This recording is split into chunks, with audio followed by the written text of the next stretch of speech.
श्री ब्रह्मा जी कहते हैं, नारद, पार्वती जी की ये बात सुनकर शैलेश्वर प्रिया मैना बहुत ही उत्तेजित हो गई और पार्वती को डांटती हुई दुर्वचन कहकर रोने और विलाप करने लगी। फिर स्वयं मैंने तथा सनकादि सिद्धों ने भी मैना को बहुत समझाया, परंतु वे तो किसी की बात ना मानकर सबको डांटती फिर रही थी।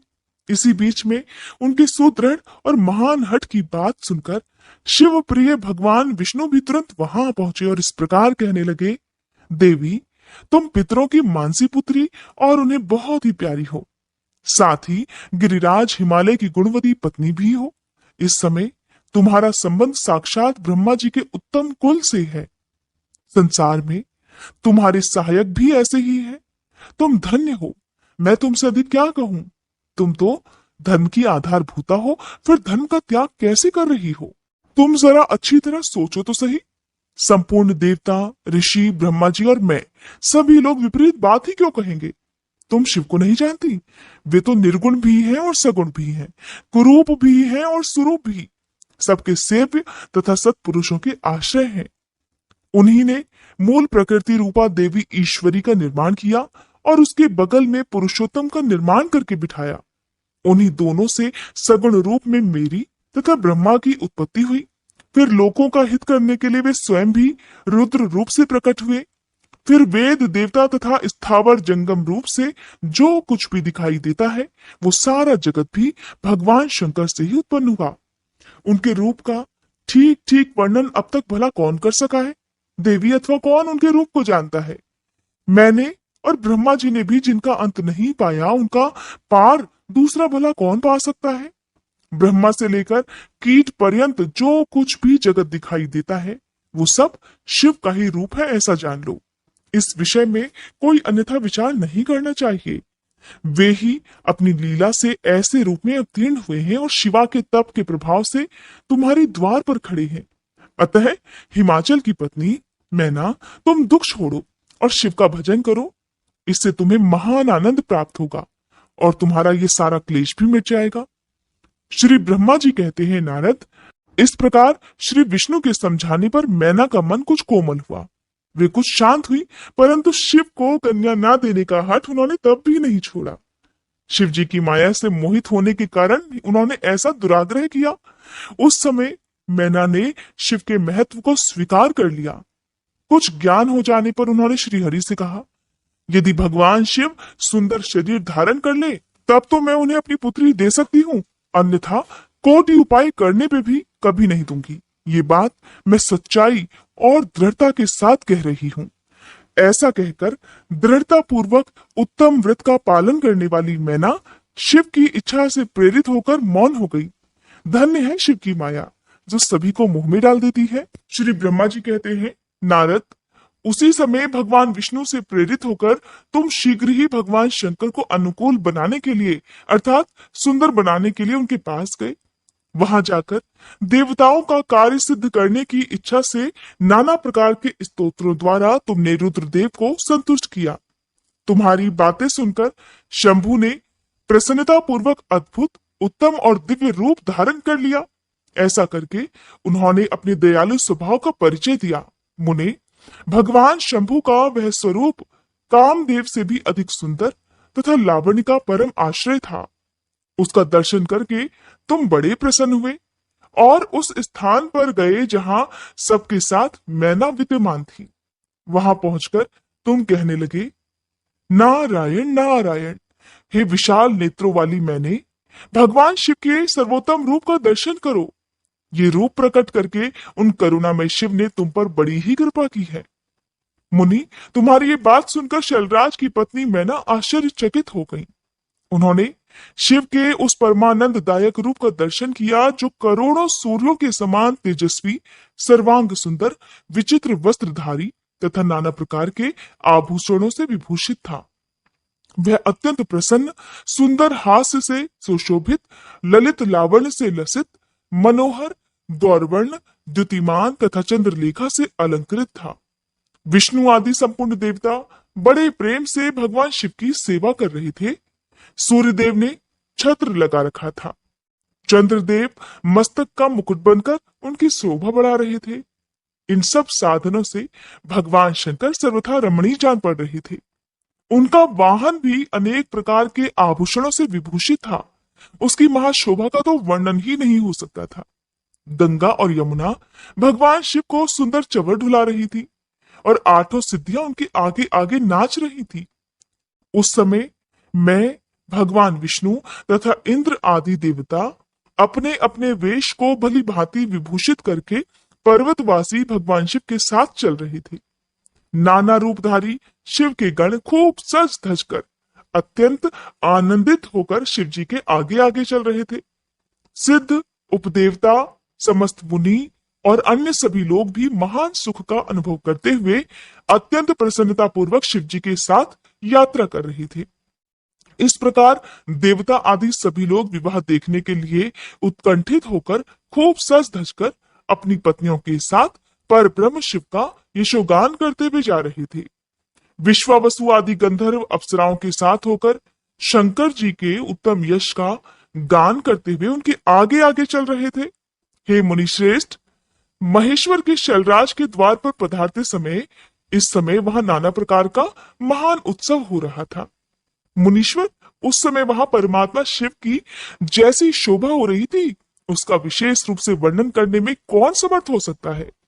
उन्हें वैसे विलक्षण रूप में देखकर मैना तो क्षण भर के लिए चित्र लिखी सी रह गई। फिर बड़ी प्रसन्नता के साथ कहने लगी, हे महेश्वर, मेरी पुत्री धन्य है जिसने बड़ा भारी तप किया और उस तप के प्रभाव से आप मेरे इस घर में पधारे। पहले जो मैंने आप शिव की अक्षम्य निंदा की है उसे मेरी शिवा के स्वामी शिव आप क्षमा कर दीजिए और इस समय पूर्णतः प्रसन्न हो जाइए।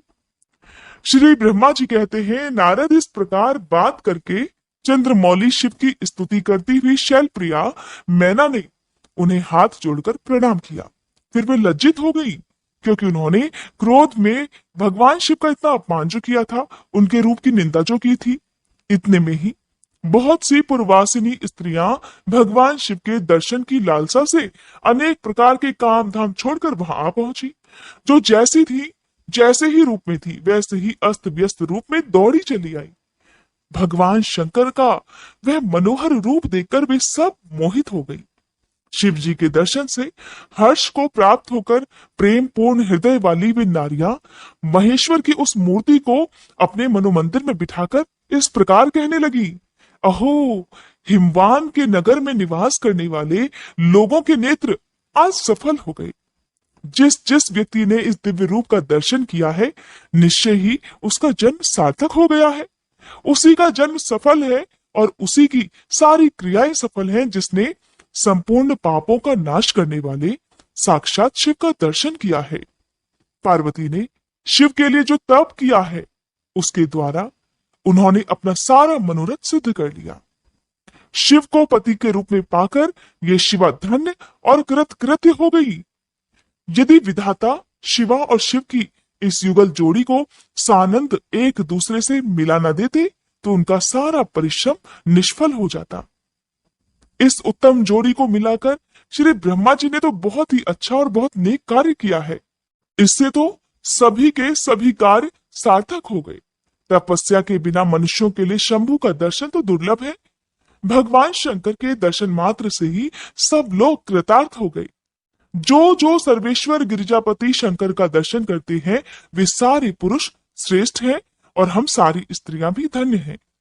श्री ब्रह्मा जी कहते हैं, नारद, ऐसी बात कहकर उन स्त्रियों ने चंदन और अक्षत से शिव का पूजन किया और बड़े आदर से उनके ऊपर खीलों की वर्षा की। वे सब स्त्रियां मैना के साथ उत्सुक होकर खड़ी रहीं और मैना तथा गिरिराज के भूरी भाग्य की सराहना करती रही। मुने, स्त्रियों के मुख से वैसी शुभ बातें सुनकर विष्णु आदि सभी देवताओं के साथ भगवान शिव को बड़ा हर्ष हुआ। श्री ब्रह्मा जी कहते हैं, हे नारद, फिर भगवान शिव प्रसन्नचित होकर अपने गणों, समस्त देवताओं तथा अन्य लोगों के साथ कौतूहल पूर्वक गिरिराज हिमवान के धाम में गए। हिमाचल की श्रेष्ठ पत्नी मैना भी उन स्त्रियों के साथ घर के भीतर गई और शंभु की आरती उतारने के लिए हाथ में दीपकों से सजी हुई थाली लेकर सभी ऋषि पत्नियों और अन्य स्त्रियों के साथ आदर पूर्वक द्वार पर आईं। वहां आकर मैना ने संपूर्ण देवताओं से सेवित गिरिजापति महेश्वर शंकर को, जो कि उनके द्वार पर उपस्थित थे, बड़े प्रेम से देखा। उनकी अंग कांति मनोहर चंपा के समान लग रही थी। उनके एक मुख और 3 नेत्र थे। प्रसन्न मुखारविंद पर मंद मुस्कान की छटा छा रही थी। वे रत्न और स्वर्ण आदि से विभूषित थे। गले में मालती की माला पहने हुए थे। सुंदर रत्नमय मुकुट धारण करने से उनका मुखमंडल उज्जवल प्रभा से उद्भासित हो रहा था। कंठ में हार आदि सुंदर आभरण शोभा दे रहे थे। सुंदर कड़े और बाजूबंद उनकी भुजाओं को विभूषित कर रहे थे। अग्नि के समान निर्मल और अनुपम, अत्यंत सूक्ष्म, मनोहर, विचित्र और बहुमूल्य युगल वस्त्र से उनकी बड़ी शोभा हो रही थी। चंदन, अगर, कस्तूरी तथा मनोहर कुमकुम के अंगराग से उनके अंग विभूषित थे। उन्होंने हाथ में रत्नमय दर्पण ले रखा था और उनके दोनों नेत्र कज्जल से सुशोभित थे। उन्होंने अपनी प्रभा से सबको आच्छादित कर लिया था और वे अत्यंत मनोहर जान पड़ते थे। अत्यंत तरुण, परम सुंदर और आभरण भूषित अंगों से सुशोभित थे। कामनियों को अत्यंत कमनीय प्रतीत हो रही थी। उनमें व्यग्रता का अभाव था। उनका मुखारविंद कोटि चंद्रमाओं से भी अधिक प्रकाशमान था। उनके श्री अंगों की छवि कोटि कामदेवों से भी अधिक मनोहारिणी थी। वे अपने सभी अंगों से परम सुंदर लग रहे थे। ऐसे सुंदर रूप वाले उत्कृष्ट देवता भगवान शिव को जमाता के रूप में अपने सामने खड़ा हुआ देख मैना की सारी शोक चिंता क्षण में ही दूर हो गई। वे परमानंद सिंधु में निमग्न हो गई और अपने भाग्य की, गिरिजा की, गिरिराज हिमवान की और उनके समस्त कुल की भूरी भूरी प्रशंसा करने लगी। उन्होंने अपने आप को कृतार्थ माना और वे बारंबार हर्ष का अनुभव करने लगी। सती मैना का मुख प्रसन्नता से खिल उठा था। वे अपने दामाद की शोभा का सानंद अवलोकन करती हुई उनकी आरती उतारने लगी। गिरिजा की कही हुई बात को बारंबार याद करके मैना को बड़ा विस्मय हो रहा था।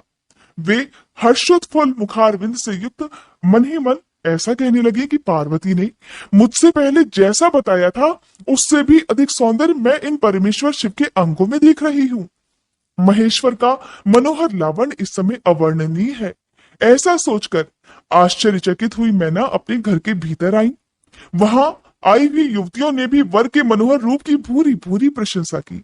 वे कहने लगी, गिरिराज नंदनी शिवा धन्य है, धन्य है। कुछ कन्याएं कहने लगी, दुर्गा तो साक्षात भगवती है। कुछ दूसरी कन्याएं महारानी मैना से इस प्रकार कहने लगी, देवी हमने तो कभी ऐसा वर नहीं देखा और न कभी ध्यान में ही कभी ऐसे वर का अवलोकन किया है। इन्हें पाकर तो गिरिजा धन्य हो गई है। भगवान शंकर का वह रूप देखकर समस्त देवता हर्ष से खिल उठे। श्रेष्ठ गंधर्व उनका यशगान गाने लगे और अप्सराएं नृत्य करने लगी। बाजा बजाने वाले लोग मधुर ध्वनि में अनेक प्रकार की कला दिखाते हुए आदर पूर्वक भांति भांति के बाजे बजा रहे थे। हिमाचल ने भी आनंदित होकर द्वारोचित मंगलाचार किया। समस्त नारियों के साथ मैना ने भी महान उत्सव मनाते हुए वर का परिछन किया। फिर वे प्रसन्नता पूर्वक घर में चली गईं। इसके बाद भगवान शिव अपने गणों और देवताओं के साथ अपने को दिए गए स्थान अर्थात जनवासी में चले गए। इसी बीच में गिरिराज के अंतःपुर की स्त्रियां दुर्गा को साथ लेकर कुल देवी की पूजा के लिए बाहर निकली। वहां देवताओं ने, जिनकी पलकें कभी नहीं गिरती थी, बड़ी प्रसन्नता के साथ देवी पार्वती को देखा। उनकी अंग कांति नील अंजन के समान थी। वे अपने मनोहर अंगों से ही विभूषित हो रही थी। उनका कटाक्ष केवल भगवान त्रिलोचन पर ही आदर पूर्वक पड़ रहा था। दूसरे किसी पुरुष की ओर उनके नेत्र नहीं जा रहे थे। उनका प्रसन्न मुख मंद मुस्कान से सुशोभित हो रहा था और वे कटाक्षपूर्ण दृष्टि से देखती थी और बड़ी मनोहारिणी जान पड़ रही थी। उनके केशों की चोटी बड़ी ही सुंदर थी। कपोलों पर बनी हुई मनोहर पत्रभंगी उनकी शोभा बढ़ाती थी। ललाट में कस्तूरी की बेंदी के समान ही सिंदूर की बिंदी शोभा पा रही थी। वक्ष स्थल पर श्रेष्ठ रत्नों के सारभूत हार से दिव्य दीप्त छटक रही थी। रत्नों के बने हुए केयूर, वलय और कंकड़ से उनकी भुजाएं अलंकृत थी। उत्तम रत्नमय कुंडलों से उनके मनोहर कपोल जगमगा रहे थे। उनकी दंत पंक्ति मणियों और रत्नों की प्रभा को भी छीन ले रही थी और मुख की शोभा बढ़ा रही थी। मधु से पूरित अधर और ओष्ठ बिंब फल के समान लाल थे।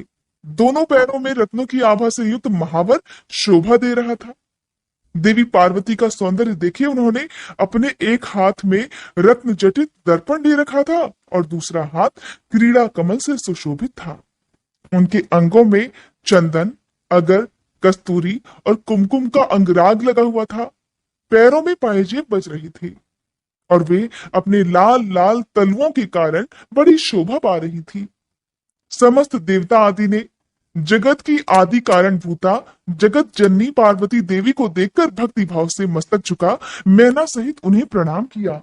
त्रिलोचन शिव ने भी बड़ी प्रसन्नता के साथ कनखियों से उन्हें देखा और उनमें सती की आकृति देखकर अपनी विरह वेदना को त्याग दिया। शिवा पर आंखें गड़ाकर भगवान शिव उस समय मानो सब कुछ भूल गए हों। उनके सारे अंगों में रोमांच हो आया। वे हर्ष का अनुभव करते हुए गौरी की ओर देखने लगे और गौरी उनकी आंखों में समा गई थी। कृपया आप इस वृतांत को, इस वर्णन को अपनी आंखों से, अपनी बंद आंखों से जरूर देखिएगा। कथा सुनने में आनंद तभी आता है जब आंखें बंद कर किसी भी कथा को सुना जाए और उसका सारा दृश्य अपने मन की आंखों से देखा जाए। तो देखिए, भगवान शिव अपने होने वाली पत्नी के रूप का, उनके रूप लावण्य का दर्शन कर रहे हैं और मन ही मन बड़े प्रसन्न हो रहे हैं। कनखियों से दोनों होने वाले वर वधु एक दूसरे को देख रहे हैं, जैसा आमतौर पर करते हैं। इधर कालीपुरी से बाहर जाकर अंबिका देवी की पूजा करने के बाद ब्राह्मण पत्नियों के साथ पुनः अपने पिता के रमणीय भवन में वापस लौट आई।